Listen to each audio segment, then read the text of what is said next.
Unité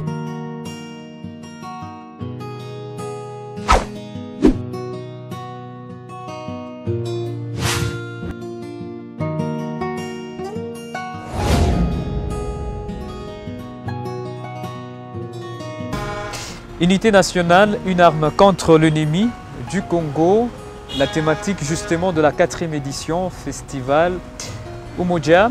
Dans sa 4e édition, salut la famille, vous êtes sur Arc-en-Ciel Télévision dans votre émission culturelle Piédestal, à la rencontre justement de ce jeune talent qui fait bien son boulot, slammer et producteur des artistes, Joss Numbi, ici, chez lui, à sa rencontre pour parler que slam.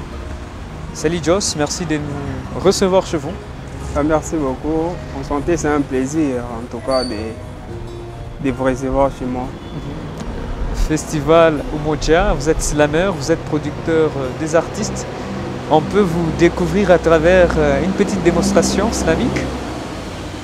Sans problème, je peux faire un morceau. C'est le moment de rencontre et de partage. Célébrons la paix, déposons nos armes. Cachons nos épées, finis l'hostilité et la rivalité, pensons l'hospitalité, l'amitié et la fraternité. Certains ont trouvé l'amour, les sourires dans leur vie. Certains ont trouvé la foi, la croyance envers leur Dieu. Tous les combattants ont compris qu'il faut changer d'avis et d'essuyer les larmes qui coulent dans nos yeux. Je ne suis pas seulement un penseur, mais aussi un passeur des messages, et mes idées proviennent des messages. C'est le moment de rencontre et de partage. Ce soir, le ciel est bleu, il n'y a pas de nuages. L'Afrique est un continent cosmopolite. Il y a longtemps qu'on a mené cette lutte. Désormais, c'est amour, gloire et beauté comme devise. La victoire est de notre côté, alors oublions les points qui nous divisent. Toutes les races, toutes les classes sont invitées ce soir. À la table ronde, on va s'asseoir. C'est la fête magique. Les Juifs et les Arabes se rencontrent. Il y a la réconciliation et les belles histoires se racontent. De belles histoires se rencontrent. Merci, c'est touchant. Ça touche le cœur, ça crée de l'émotion. Un bon test. Beaucoup. Festival Umoja, pourquoi Umoja? Umoja, c'est d'abord, comme le mot l'indique en Swahili, Umoja, ça signifie l'unité. Et le concept Umoja, c'est beaucoup plus pour réunir les peuples à avoir un même objectif, à avoir une même ambition pour construire un pays plus beau qu'avant. Plus beau qu'avant. La thématique, en fait, combattre l'ennemi pour l'avenir du Congo, une initiative personnelle, ou soit collective, soit ça émane de la population. Déjà, l'unité nationale, une arme contre l'ennemi du Congo, c'est une thématique qui est aussi une réponse à l'appel à la mobilisation patriotique lancé par les chefs de l'État. Et vous savez, notre pays a toujours été agressé depuis des années.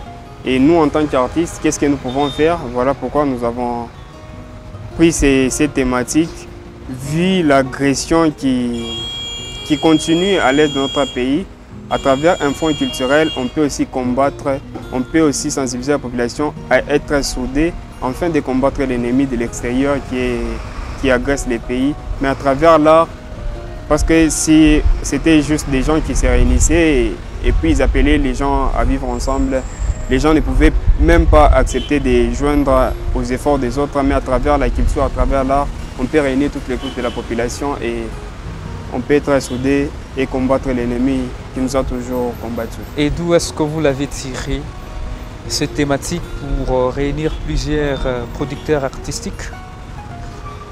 Je l'ai tiré, en fait, c'est dans la même... Chaque année, nous avons une thématique appropriée, mais cette édition, vu qu'il y avait cet éveil patriotique, il y avait plusieurs fronts et nous sommes dit, l'unité nationale, une arme contre l'ennemi du Congo, c'est d'abord nous identifier en tant que des Congolais à travers l'art et c'est aussi à travers nos valeurs culturelles qu'on peut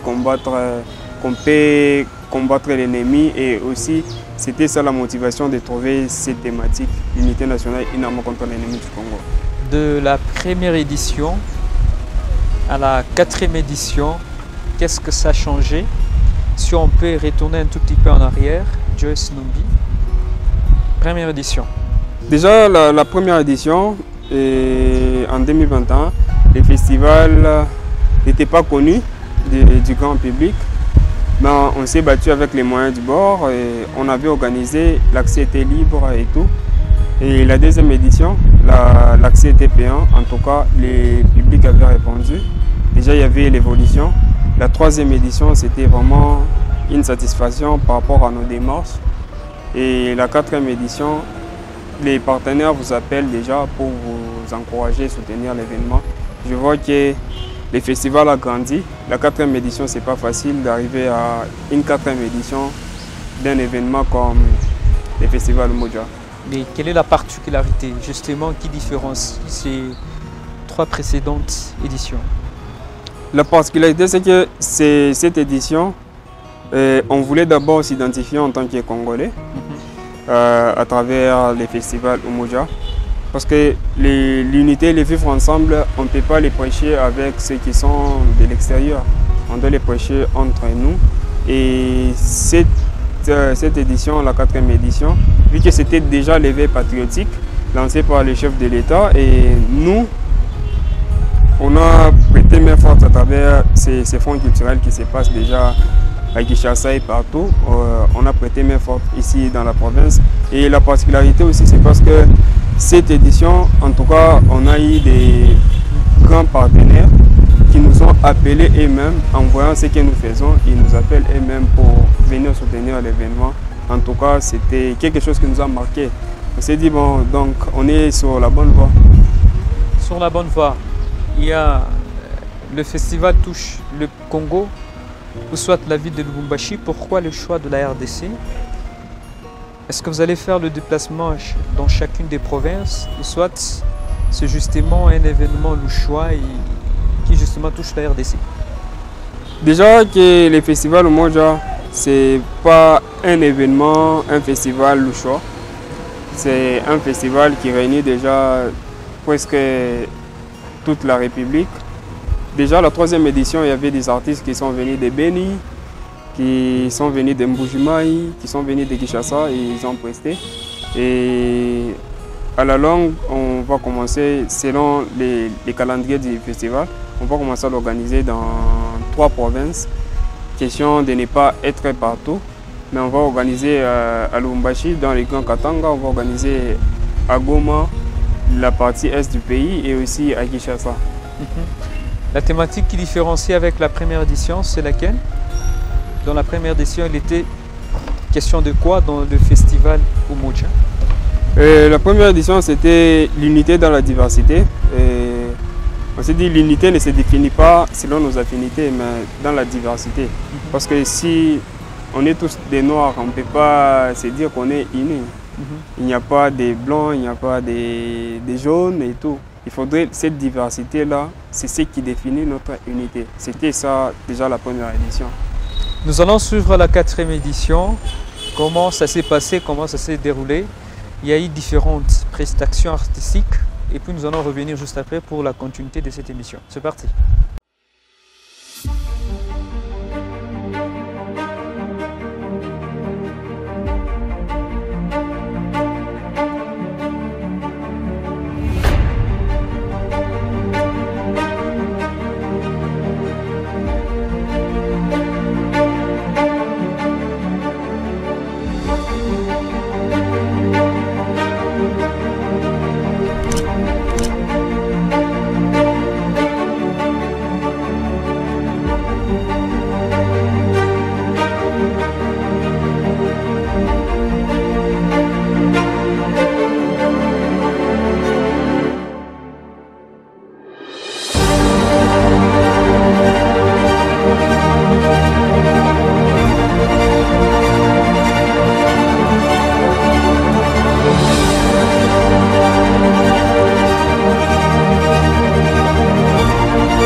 celui qui vous ment parfois de manière véridique.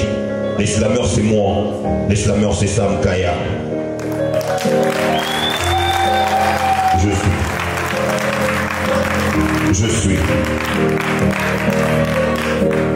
suis celui en qui personne n'a cru.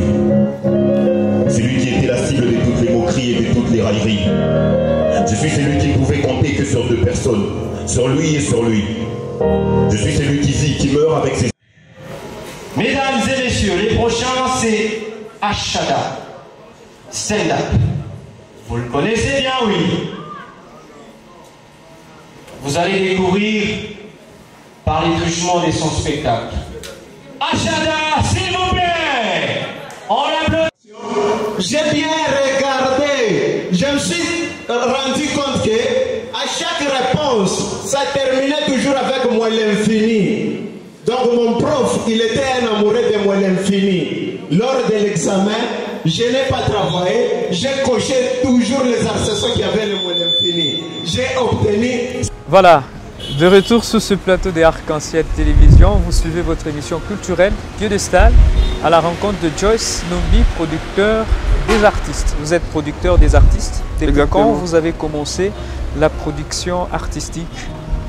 La production artistique, déjà, j'ai commencé en 2023, à la 3e édition du festival, bien sûr. Et je me suis dit, au-delà des artistes qui peuvent rester sur la scène du festival, mais quel sera l'impact de ces artistes dans la société? Il faudrait toujours un encadrement. Il y a des artistes qui ont vraiment du talent, mais qui manquent vraiment de moyens pour se produire, pour faire les studios, pour être visible, pour être sur les réseaux et tout. Et moi, je me suis dit, c'est bien de donner quand même un espace pour les jeunes de s'exprimer, mais aussi c'est mieux de les encadrer après les festivals. Qu'ils ne soient pas seulement les artistes quand il y a festival, mais après les festivals qu'on voit même leur impact dans la société à travers la culture. Jeune, vous avez de l'expérience, de l'expertise. Est-ce que vous rencontrez quand même des défis dans la production artistique? Oui, exactement. Tout début n'est pas toujours facile. Il y a vraiment des difficultés qu'on rencontre, mais on essaie juste d'avoir la tête haute et d'affronter ça. Par exemple, les artistes, gérer un artiste n'est pas aussi si simple. Il peut les gérer, il peut être au studio, vous signez des clauses avec lui, mais une fois connu, il devient ingérable. Et tout, et parfois aussi les moyens débordent, hein, parce que produire un artiste, ça demande beaucoup de moyens. L'artiste a besoin du confort pour avoir beaucoup plus d'inspiration. S'il n'a pas de confort, je ne pense pas qu'il aura beaucoup plus d'inspiration. Et les conforts là, ça demande beaucoup de choses aussi. Ça, ce sont des difficultés que je rencontre, mais je crois au fil du temps, on va s'augmenter et on va trouver toujours la solution. Super, ça demande beaucoup plus de soutien financier pour évoluer. C'est justement même la réussite de ces festivals Umoja. Ça a été boosté d'un commun accord ensemble. Et il y a eu différentes prestations. Tout d'abord, comment vous l'évaluez? Ouais, et le festival, moi déjà cette édition, tu vois, c'était une réussite. C'était une réussite parce que les artistes se sont appropriés aussi des thématiques. Ils ont presté sur la thématique, que ce soit des danseurs, des rappeurs, des chanteurs, des slameurs. Ils ont presté en tout cas sur la thématique. Et ça, c'est ce que moi j'aime. J'aime offrir un spectacle vivant à la population et que ça puisse raconter une vie à travers la culture, à travers l'art. Du slam, de la musique, de la chorégraphie. Et pourquoi le choix de ces genres d'art dans votre événement ou dans votre festival? Ouais, déjà à travers les noms, c'est Umoja. Umoja, on ne peut pas prendre seulement les slameurs. Ça sera une discrimination. Il faudrait que les artistes puissent s'exprimer aussi au nom de la nation. Voilà pourquoi nous trouvons l'unité, c'est dans la diversité. Quand il y a la diversité, il y a la beauté. Voilà pourquoi nous prenons tous les arts de la scène pour offrir un spectacle vivant. Et le slammer, le musicien, C'est toujours le choix ou soit vous avez fait quelques invitations ailleurs? Comme chaque année, chaque édition, il y a toujours des sollicitations par-ci par-là. Il y a des artistes qui nous appellent des partout. Pas seulement au Congo, mais partout en Afrique, qui nous appellent pour participer au festival. Mais on est quand même limité à certains moyens. Mais chaque édition, on ne partage pas seulement la scène avec les artistes du choix. Il y a un groupe de danse, Capitale du Crime de Kasumbalé, ça ils sont venus aussi. Il y a aussi une délégation d'écologie qui était venue, mais malheureusement ils n'ont pas presté parce qu'ils n'ont pas respecté les timings. Pourquoi, à travers le slam, la musique, la chorégraphie, que vous avez divulgué le message de vivre ensemble, comment ça s'est passé, Joyce? Ouais, déjà à travers un spectacle, oui, il y a la beauté de l'art. Et cette beauté-là... Combien d'artistes qui ont défilé autour de ce festival? Il y avait 15 artistes qui étaient au programme du festival. Et la tête d'affiche, c'était Ted Smith, qui était la tête d'affiche. Et aussi R.J. Kanyera qui nous a soutenus. Il était là. Il était là, bien qu'il n'avait pas presté. Il était là juste pour apporter son soutien. Beaucoup d'artistes, il y a 3 slammers. Il y a les groupes de danse, des groupes de danse, il y a des chanteurs, il y avait une chorale aussi des Imara qu'on avait pris. Les élèves des Imara ont chanté aussi en nom de l'unité et il y avait aussi des rappeurs. Est-ce que le message était, l'objectif était atteint? Oui, l'objectif était atteint, comme je le disais tout à l'heure. Tous les artistes ont écrit sur la thématique. Tout ce qu'ils nous ont donné sur scène, c'était sur la thématique. Voilà pourquoi nous sommes vraiment rigoureux face à ça. Il y a la direction artistique. Chaque artiste, pour monter sur scène, il doit passer par la direction artistique. C'est la direction artistique qui doit évaluer si c'est bon ou pas. Chaque texte, chaque tableau, parce qu'il y avait même des peintres à chaque tableau, doit être sur la thématique. Parce qu'on ne peut pas quand même parler d'une thématique, un festival a une thématique, mais quand on est sur scène, on parle d'autres choses. Là, c'est incohérent. Est-ce que ça corroborait au fait avec l'événement, le test de slammer, la musique, la danse? Tout était vraiment à la perfection. C'était l'unité. Est-ce qu'à travers la danse, la chorégraphie, on peut divulguer un message de l'unicité? Exactement. D'ailleurs, dans les extraits, vous allez voir que les groupes de danse Capitale du Crime, ils ont parlé en tout cas du vivre ensemble et de l'unité. Ils ont présenté un très beau spectacle que le monde aimerait découvrir encore davantage. Tout était sur la thématique, que ce soit la danse, que ce soit la peinture, que ce soit l'islam, que ce soit les rap et tout, la musique, c'était sur la thématique. Est-ce que vous pensez que pour vous, le festival, c'est le canal par lequel on peut sensibiliser aussi la population ou la cible? Déjà que le festival Umoja, ça sensibilise la population dans les vivre ensemble. Nous avons été longtemps divisés dans notre pays et depuis qu'on a pris l'indépendance, on a toujours été divisés. On se dit qu'il est de tel ou tel coin et pourtant l'histoire raconte que nous sommes tous frères. C'est à travers les festivals, là où tout peut échouer, l'art est réussi. Voilà pourquoi notre moyen de toucher toutes les couches de la population, c'est la culture. C'est à travers l'art. Et la cible ici dans cet événement? Bon, on a les festivals Umoja, c'est un festival du peuple. Est-ce pour le jeune, le VR? C'est pour tout le monde. C'est un festival du peuple. On ne peut pas cibler seulement les jeunes. Et pourtant, la division se vit dans toutes les couches de la population. Que ce soit des vieux ou des jeunes, il y a toujours cette division-là. Mais si on apprenait encore à vivre ensemble, à réconcilier avec la vie pour affronter nos peurs. Et pour nous, le festival Umoja, notre hymne national n'est pas juste des mots, des phrases, mais c'est un vœu. Et ces vœux-là, nous voulons l'exprimer à travers l'art.